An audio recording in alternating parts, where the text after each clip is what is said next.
Praise allot. ఈరోజు దేవుడిస్తున్న నూతన కృప ఏంటంటే, వారు ఆయన తట్టు చూడగా వారికి వెలుగు కలిగెను, వారి ముఖములెన్నటికి లజ్జింపకపోవును.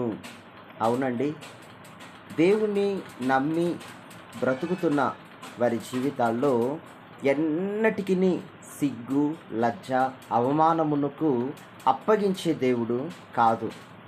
విశ్వాస సంబంధంగా ఆలోచన చేస్తే నిజంగా సిగ్గు నొందాల్సిన సమయాల్లో కూడా దేవుడు కాస్త మన కొమ్మును పైకి హెచ్చించే దేవుడే. సిగ్గుపడాల్సిన సమయాల్లో కూడా మన మాటకు విలువ ఎక్కువే. అటువంటి సమయాల్లో దేవుడు మన ముఖములను ప్రకాశింపచేసేటటువంటి దేవుడు. అందుకే ఏ అవసరత ఏర్పడినప్పటికీ ఆయన వైపు మనము చూడాలి, దేవుని వైపే మనం చూడాలి. దేవుని వైపు చూసినప్పుడు మనము ఎన్నటికి సిగ్గునందము. దేవునికి మహిమ కలుగునుగాక. ఒకరోజు మిడ్ నైట్ ఒక దైవజనుడు వచ్చి హాస్పిటల్లో ఒకతను మరణ పోరాటములో పోరాడుతున్నాడు, భయంకరమైన పరిస్థితి అని అన్నప్పుడు తీసుకెళ్ళి ప్రార్థన చేయించాలని నన్ను ఆహ్వానిస్తే వెళ్ళాను. అక్కడ వెళ్ళేసరికి చాలా మరణ పోరాటముతో, వేదనతో అతను నిట్టూర్పులు విడుస్తూ ఉన్నాడు. నేను ప్రార్థన చేయడానికి వెళ్ళాను. అక్కడ ఆ బెడ్ మీద పడుకొని ఎంతో పోరాటంతో ఉన్న వ్యక్తితో తన కుమారుడు, తన తల్లి ఇద్దరు కూడా పోటాపోటీగా పోరాడుతూ ఉన్నారు. నాకు తెలిసిన ఒక అయ్యగారు ఉన్నారు అని తల్లిగారు అంటున్నారు. ఆ పేషెంట్ భార్య ఆమె అంటున్నారు, నాకు తెలిసిన ఒక అయ్యగారు ఉన్నారు, అక్కడికి తీసుకుని వెళ్తాను, వారు ముట్టితేనే స్వస్థత కలుగుతుంది అని ఆమె అంటుంది. వారి కుమారుడు అంటాడు, లేదు లేదు, నాకు తెలిసిన ఒక అమ్మగారు ఉన్నారు, ఆమె ప్రార్థన చేస్తే తప్పకుండా నయమైపోతుంది ఈ వ్యాధి అని ఆ కుమారుడు అంటాడు. ఈ దైవజనుడేమో ప్రార్థన చేయించడానికి తీసుకొని వెళ్ళాడు. ఆ టైంలో నా హృదయంలో నేను పొందిన అక్కడ అనుభవం ఏంటంటే, దేవుని సన్నిధి ఆ స్థలాన్ని ఆవరించింది.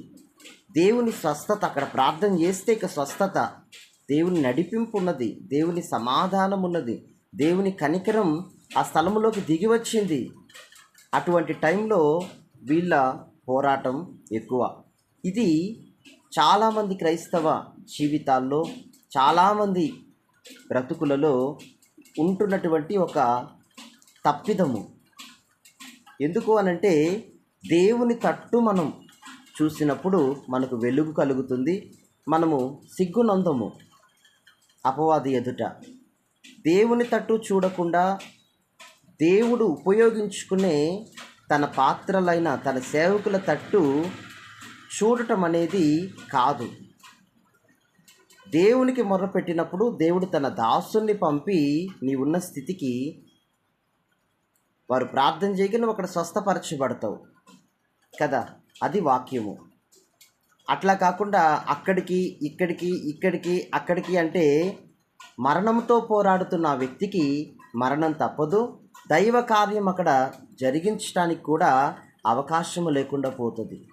ఈ మాట వింటున్న ప్రియ సహోదర సహోదరి, నీ తప్పిదము దేవుని వాక్యాన్ని చదువుతున్నావు, నువ్వు దేవుని వాక్యాన్ని వింటున్నావు, విశ్వాస సంబంధంగా ఎన్నో సంవత్సరాల నుండి దేవుని సన్నిధికి వెళుతూ వస్తూ ఉన్నావు.